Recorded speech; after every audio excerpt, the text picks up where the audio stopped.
When I had just graduated from college, I had just graduated not too long, and I went to Hardin Simmons here, graduated in 1998. I just graduated. I was living in a house with a roommate that I had for several years in college, and we were living together, both obviously single, having our first jobs, and not having a lot of places to spend our money, for getting your first paycheck and those kind of things. And my roommate was really big into mountain biking. He had gotten really big into road biking and also mountain biking. And so I got to watch him and got to hear his stories and see him. And so we were one week, we were just kind of sitting around the house, and I thought, it'd be really great to go mountain biking. That sounds something that I would do, something that would be fun. I need to get out of the house and some recreation or whatever. And he was like, oh yeah, that would be great. He's like, I'll have a friend who has a bike, and I can get you his bike, and we can go ride. And I'm thinking, I know how to ride a bike. I've ridden a bike since I was probably 4 or 5. I've ridden a bike. I've done that pretty much my whole life. Now, college, I didn't really ride a bike a lot because mine got stolen at college. But I've ridden a bike for lots of years. This shouldn't be too difficult, right? We're going to go out, ride a bike, go on some hills or whatever. And so he gets the bike for me. The weekend comes. We load up in his truck, and we go out near Lake Fort Phantom, and there's some trails out there. And so I start putting on the gear. First of all, I couldn't figure out how to clip into the deal. I'm like, what happened to just pedals, right? When we have pedals, you have to clip in, and then you have to put on all the body armor, right? The helmets, which, I make my kids wear helmets, but let's be honest, 80s and 90s, nobody was wearing goofy helmets, right? And so putting on the helmet, because that's the safe thing to do, and apparently it wasn't safe back in the day. My parents didn't really care about head injuries or whatever. No, so I'm just kidding. So we would do that, got all ready to go, and I'm thinking, we're riding a bike. So, we start going down the trails, and it's not too difficult at first. We're kind of going through some trails, and then all of a sudden, he's in front of me, and all of a sudden I see him, and then the next second he just disappears, and he's gone. I'm thinking, this cannot be good. I don't know what's coming up. And so I get up, you're going, I don't know how fast we're going, but fast enough that we're moving. And then the next thing I know, I'm going head over heels over the front part of the bicycle, and I'm flipping over, and the bike's going all over the place. And this is like 5 minutes in. I'm thinking, what have I gotten myself into? I don't know what is happening. I thought we were just going to go for a bike ride. I didn't think this was going to be that difficult. So I had no major injuries, and he comes back half laughing, half wondering if I'm okay. And so we get up again. So we go around, and we start cruising. 5 minutes in again, I'm thinking we've been riding a bike for 10 minutes, and I'm thinking, I can't breathe. This is much more difficult than I thought. And so we've just been going for a little bit, and I finally catch up to him. I'm like, Chris, I've got to take a break already. I'm exhausted. He's like, okay, we'll just go around this corner, and then we'll climb up, and we'll be right back at the truck, and we can take a little break. And so we get around, and we get to this hill. And I don't remember exactly how long it was, but in my mind, remembering it seems like it was about 5 miles of about a 45-degree incline. I'm sure it wasn't that bad, but I was like, this is going to be incredible. And so I gear down or up or whatever, where you're pedaling as fast as you can, and I make it not halfway, and I have to jump off the bicycle, and I have to, with my head down, head between my tail between my legs, and I'm walking up, and he's up there again, just standing, laughing at me, and I get up there, and literally, I drop the bike, and I just fall over on my back, and I'm like, I can feel there's no blood left in my body. It's all gone. I'm just completely white. I feel like I'm going to throw up, and I feel like I've never ridden a bike before in my life, and I'm thinking, what? I thought we were just going to go on a bike ride. Last week, Kevin talked about evangelism, and as I sat and listened, I think about sharing the gospel. I think some of us, it's a little bit like that. So we can hear a message and we think, man, yes, I believe all of those things that you say, and I know that the gospel is powerful, and I've lived with the gospel, and I've experienced the gospel, and I've talked to people occasionally, but then when we got to leave this building and actually go out there and do it and put ourselves in the mix of that, it can be like, man, what is going on? I didn't know if this was going to be this hard or this difficult, and we just, maybe even hearing about it, you just start thinking, man, what is going on? It doesn't seem like it should be that difficult. Like it seems it seems like, it's just, you're just talking to people and sharing the gospel. When it actually comes to doing it, I think for a lot of us, there's fear and there's just a lot of things that just kind of keep us from sharing the gospel. And this morning, what I want to do is just kind of take another step from last week and Kevin talking about us sharing the gospel. And I want to look at a text in Colossians that I'm hoping will help us all as we're thinking about being a church that wants to live and share the gospel. We want to leave from this place and share about the goodness of Jesus Christ, that he loves us, that he came to die for us. And so this morning, I'm hoping that you'll be encouraged and really just kind of getting ready for that. See, the problem with me with riding the bike and going out to mountain bikes is because I hadn't really prepared myself for that. I just thought I could get out there and do it. And in some ways, evangelism, yes, you've got to do it, but there are some things that we should be doing in preparation as we're thinking about sharing the gospel. And so this morning, I'm hoping we'll be better prepared, better equipped in thinking about moving forward and leaving this place and sharing the gospel. So Colossians chapter 4. So just before we read the text, it's just verses 2 through 6. I just kind of want to give you an overview of Colossians. So Colossians chapter 1 and chapter 2, Paul is basically building the framework for the gospel. He is teaching them about Christ. Probably one of the better known passages, Colossians chapter 2, one of my favorite passages. And when Paul is, Colossians chapter 1, verse 15, when Paul just really lays out this beautiful description of who Christ is. And I want to read this because we're skipping to the end of the letter. And if we're going to do that, we need to understand what's happening because we're missing a lot of the meat of where Paul is coming from.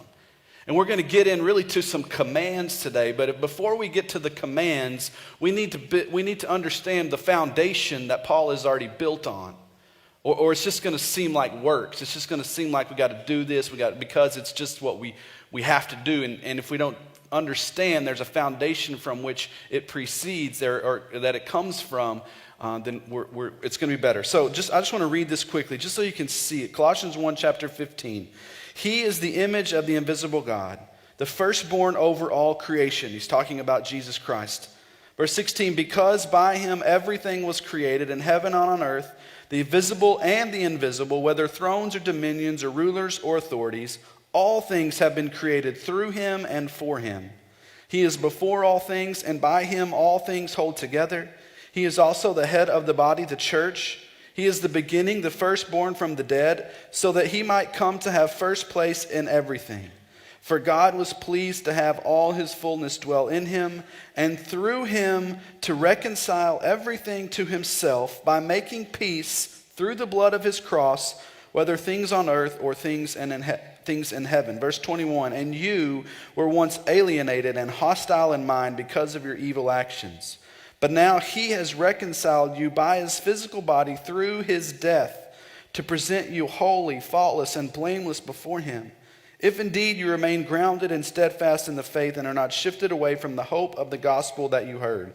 The gospel has been proclaimed in all creation under heaven, and I, Paul, have become a minister of it. Just a beautiful description of the gospel, of who Jesus Christ is, who he has always been, his part in creation, that he has created all of us, and then ultimately that he paid the penalty for our sin.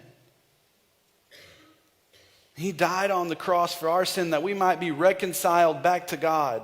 We were enemies. We were alienated from God. And Jesus Christ steps in and makes a way for us to be reconciled back to God. And then Paul kind of closes out and says that I have become a minister of the gospel.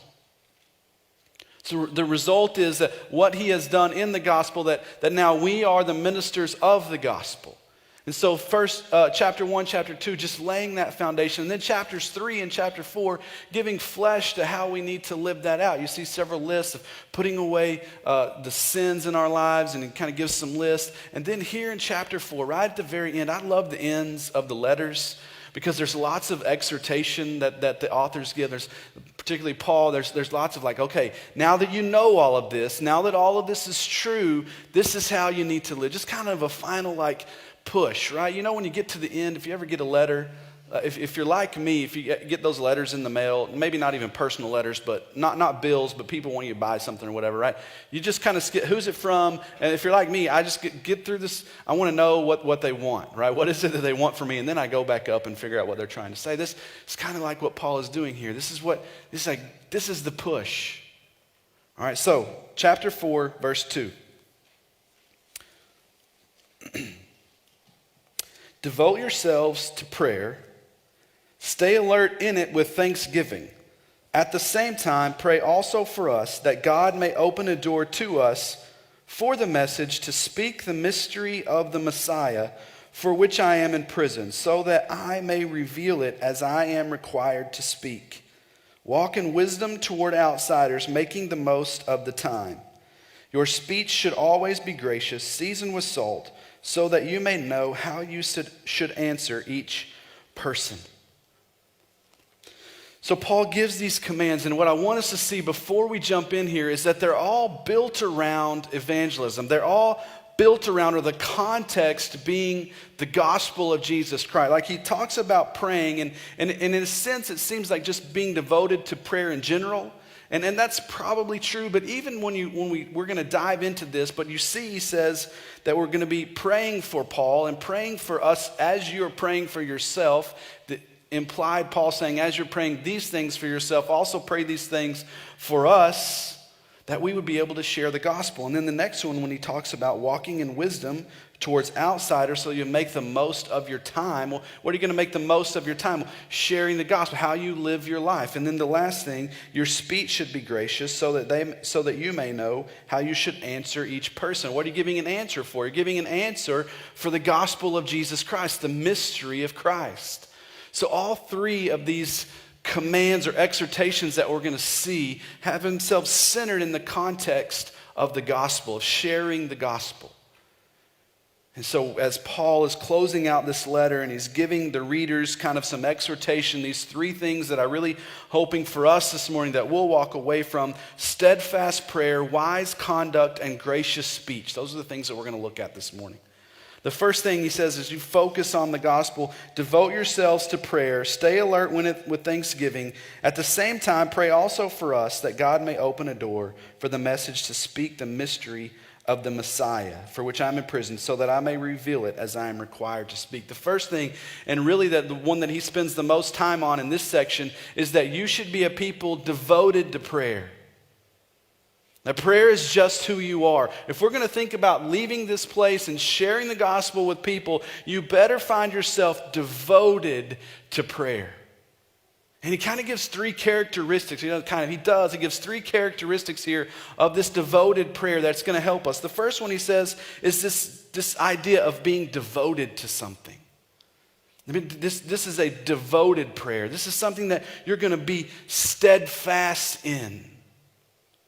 I mean, if you've ever been a part of a sports team or a music a band or anything like that in your life, this idea of devotion is not something new, not something necessarily I have to explain. We know what it means to be devoted to something, giving your full self to something, giving all of who you are. Like, this is everything. You're fully devoted to this. Everything, eat, sleep, drink, thinking about.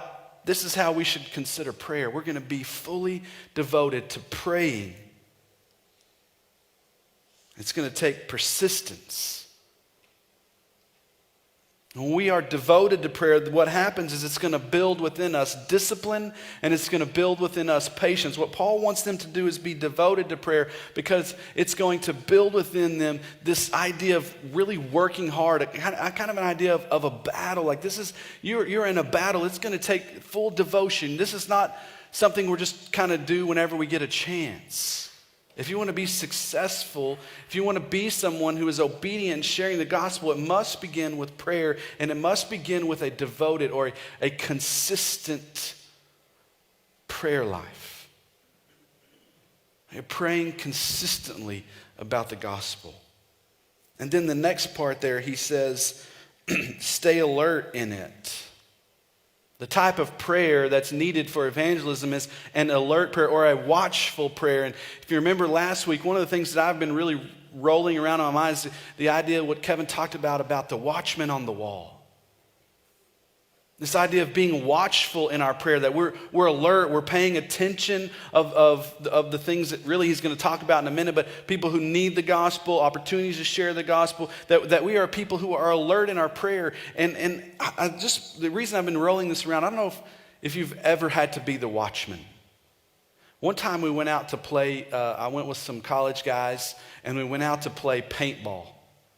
And we went out to this guy's land, and they had already kind of built these two like bases or whatever. And so we divided up into teams, and I got with my team, and we went out to our base, and the other team went to their base. And so there's like 4 or 5 of us, and so we're devising strategy, right? This is what you do. And so we devised a strategy, and everybody was getting a job, right? Okay, you're going to be the guys that go forward, and you're going to sneak around and go this way, and then you're going to kind of be in the middle just in case they break through. And then Tim, you're going to be the guy that's going to stand back and defend the fort. Like, you're going to be the watchman, make sure no one comes into our fort. So everybody else is attacking, everybody else is advancing, and here I am waiting for the enemy to come to me. That was not very fun. I didn't like that job. It was lonely. First of all, it was like, no one's here. I'm by myself, and everybody else is getting gun. I can hear the paintball guns going off, and here I'm worried that someone's going to come up behind me because here I am kind of by myself. And I lasted about 5 minutes, and I left. I was like, I'm done with this. I'm gonna go. I don't want to be the watchman. This idea that being the watchman in prayer, that we are ready, that we are alert, and what it does whenever we decide that we are going to be this kind of prayer person, that we're going to pray that we're watching for the enemy to come to us, it's going to build our relationship with the Lord. It's going to build our dependence, because there's going to be times where it's lonely. There's going to be times in your prayer where you feel like, is anybody else praying for these things? Does anybody else want to share the gospel? And part of being the watchman is when, like we talked about, I'll be the one, I'll be the watchman. It's going to build this trust. It's going to build within us also a deep care for others. And we're devoted in our prayer, and we're also being watchful in our prayer. To be watchful also meaning you're going to have to be looking around at the world around you.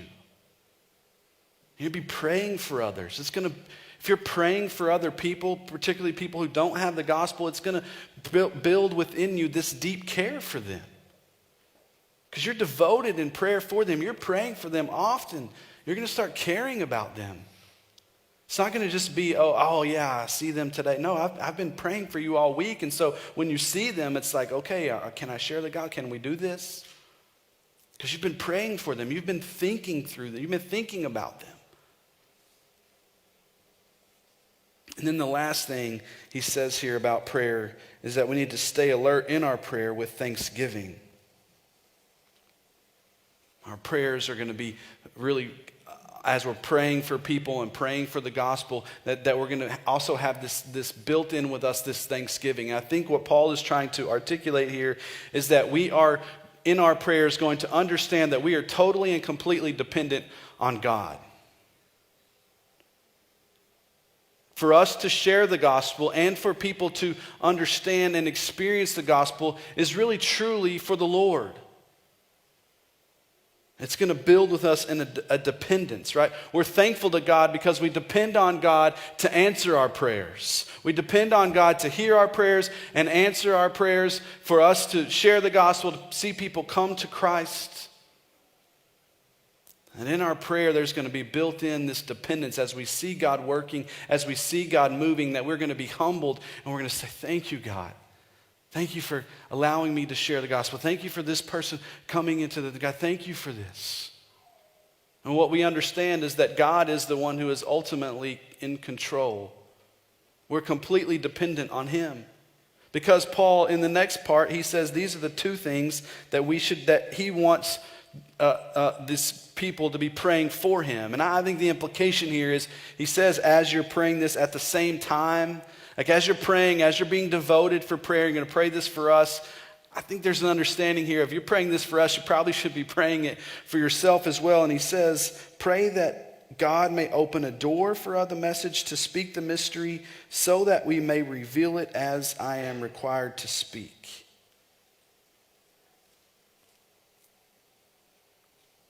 he says, pray that we may speak the mystery of the Messiah. This is really important because this is kind of something that's been happening through Colossians. And he says, pray that we might declare the mystery of the gospel. And he gives two things here that he wants them to pray for. The first one is just the opportunity, the open door, right?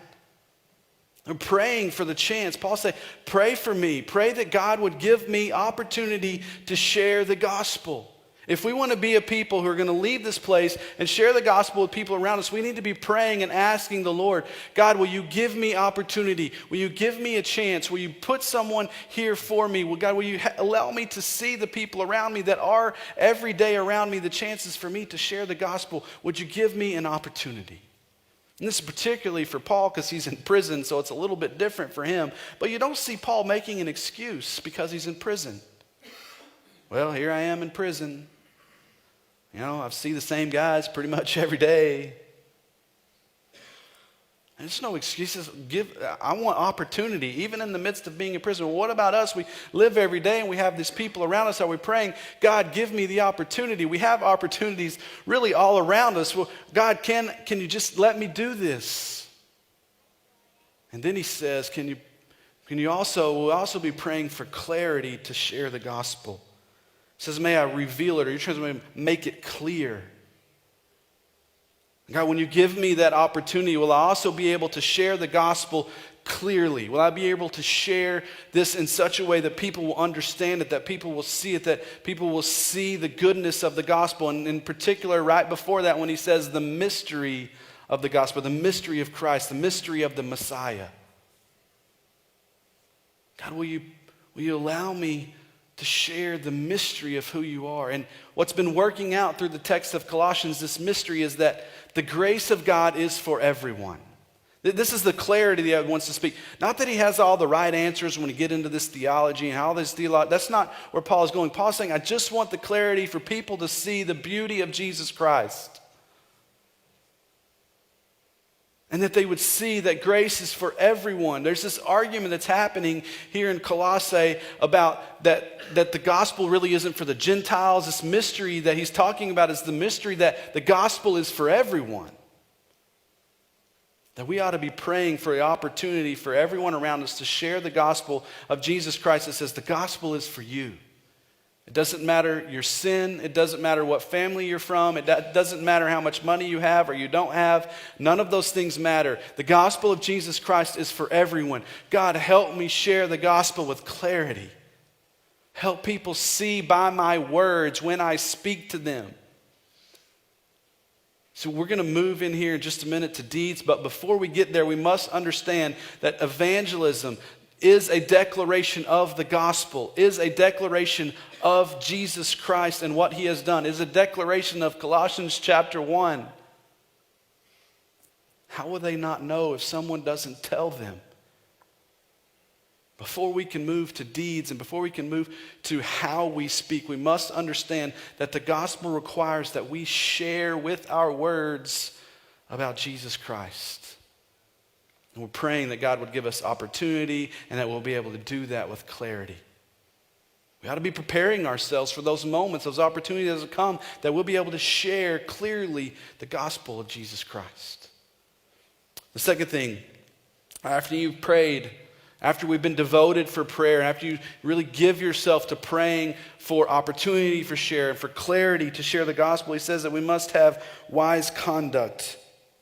Verse 5, walk in wisdom towards outsiders, making the most of the time. See, when we couple our words of the gospel with living a life for the message of the gospel, when you put words and deeds together, they have power.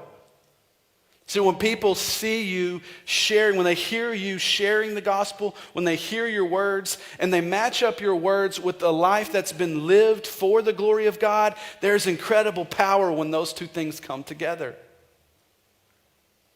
See, if you share and you try to share the gospel, but you don't live wisely, you don't live for the gospel, then people are confused. It doesn't make sense. I hear you saying this, but I don't see you really living it. I'm confused. Is this God as great as you say he is? And why aren't you dependent on this God? And over here, you're living your life like however you want?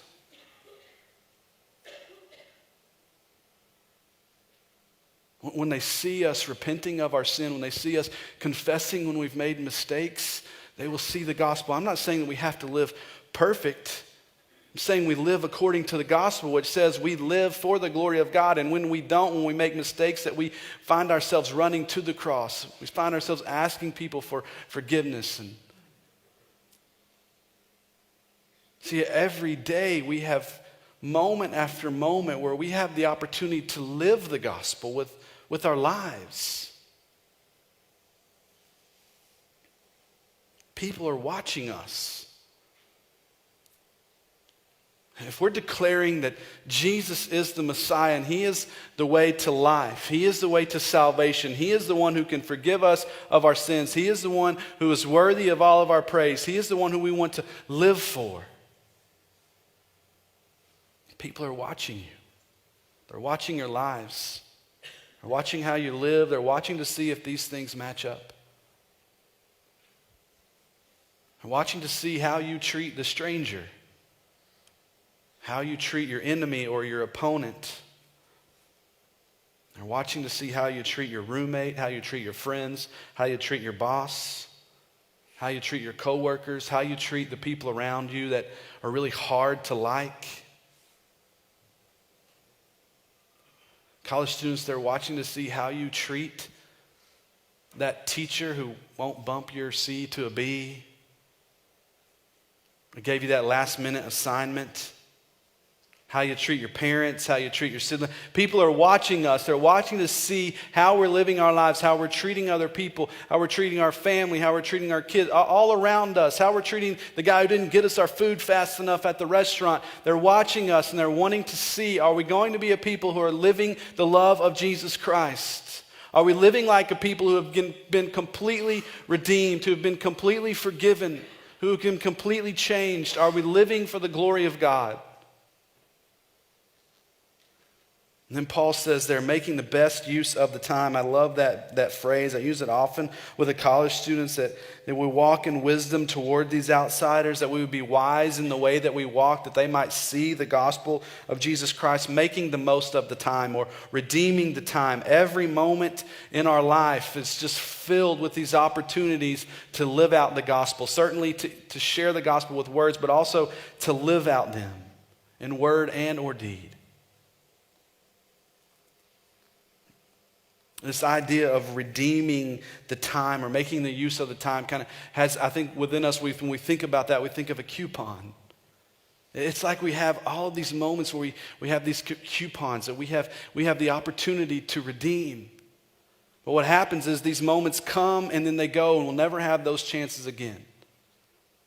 We're given these coupons over and over that have these moments of expiration. I had a birthday recently, and I got in the mail, an email, a coupon for a free popcorn. No strings attached. I didn't have to buy anything to get the free thing. It was just, happy birthday, here's a free thing. And I kept looking at that, and I was like, man, I need to go redeem this. I need to go to the movie because I want my free popcorn, because who doesn't like movie theater popcorn, right? And so I'm thinking that, and then moment and day after day goes by, and then suddenly I look and I go, oh man, it's expired. I'll never be able to get the chance to get free popcorn again until maybe my next birthday. I got to wait a whole nother year. But that's how our lives are filled with these moments, these opportunities to both live the gospel in deed and to share the gospel in word. And we're given these moments after moment. And the question is, will we take the opportunity to redeem the coupon and to make the most of our time? Now, some of you in here, you got less time than some of the others, but in reality, none of us really have that long in the whole scheme of things. I think it's easy for us, particularly if we just kind of assume, well, we're going to be here another week, we're going to be here another year, we're going to be another 10 years, whatever. I'll get to that. Now, this idea of sharing the gospel is it's got to be right now. When we leave this place, we've got to be looking for the opportunities to take advantage, to redeem the time, to share the gospel. not only for our sake, but for someone else's sake. This may be the last time that they have the chance to hear the gospel. Or maybe we redeem this coupon and then somebody else will redeem a coupon. Somebody else will redeem their time. And suddenly they've heard the gospel 4, 5, 6, 7 times. And finally they understand and they see the beauty of Jesus Christ just because you chose to be obedient and share the gospel. See, I think we have in our minds this idea that when we share the gospel that they have to trust in the Lord or pray the prayer or whatever, or we failed. That's not what it is. Being obedient is just, on our part, is just to redeem the time. Share the gospel. Live the gospel. Just be the ambassadors of Christ that He's called us to be. And we'll be thankful, like in our prayer, we'll be thankful when God does the work, when God brings someone to salvation. But you and I, when we leave this place we live, we're just looking for moments to redeem the time. Share the gospel. The last thing, now we're praying, we're thinking, we're sharing both in word and deed. The last thing He gives them, the last word of wisdom here that He gives them, verse 6, your speech should always be gracious, seasoned with salt, so that you may know how you should answer each person. So if conduct is how we're living the gospel, gracious speech is how we're speaking the gospel. That our speech should always be gracious. It should be kind. It should be merciful. I like to think of when I try to share the gospel with someone that I'm giving them a gift. Like my mom and stepdad came in this weekend. Like I said, I had a birthday, and Micah, our youngest, had a birthday, and so they came in, and Kaylee has a birthday coming up, and so they came bearing gifts. My mom did not come and say, here's your stinking gift. She didn't do that. Like, I hope you appreciate this gift. No. That's not how you give a gift, right? I hope you don't. If you do, we got a problem. Don't come to my birthday party, right? Oh, here's a gift. I hope you like it. I hope it's something that you come with a heart that's gracious, not demanding anything from us. It's gracious and it's kind. How we speak of the gospel, how we speak of Jesus Christ, when people hear the tone in which we speak, the tone in which particularly speaking of the gospel. I like Paul that says here that it should be seasoned with salt. Right? I know as I've gotten older, my taste buds have changed, but I can remember when I was younger, having to go to things like Thanksgiving were not really great for me because I was a very picky eater. But what I realized somewhere in the middle there is that you could take a green bean casserole, which was, I enjoy now, but back then that was just awful. I mean, that was just terrible. And if you put enough salt on that thing, you could eat it, right? I love this picture about us sharing the gospel, that when people hear us share the gospel, it ought to be like food that's seasoned with salt. It ought to just make their mouth water. It ought to just be like, not literally, figuratively, right? That, man, this is so good. This sounds so good. Now, I'm not saying we leave out the part about sin and that we're sinners. I'm not saying that we change the gospel. I'm just saying the tone in which we share it is loving and caring. Even the hard parts, people would say yes. People would hear the care and concern in your voice.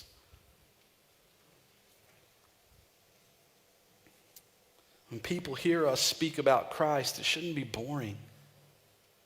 It shouldn't be from a heart that's boring or flavorless or, all right, I got to share the gospel. Here you go. Here it is. No, it's, man, this has changed my life. This has impacted me in an incredible way. And I just want to give you this gift and I just want to share it with you because I care about you and I love you.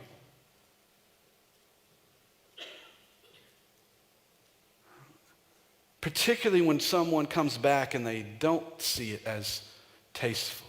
How are you going to respond then? When somebody wants to be argumentative back to you and they want to, well, I believe in science and I believe in this and I believe in that and you're silly for believing in Jesus and man, we want to puff up and we like stick our chest out and like, let's take care of this outside, whatever. That's not being gracious with our speech. I'm not saying there aren't times where we need to be firm. There aren't times when man, we've got to stand for the truth of the gospel. Are we going to stand in a way that's gracious? Are we see gracious speech, what it does, it reflects the gospel because the gospel is filled with grace. We were enemies. We were against the gospel, and God was gracious to us.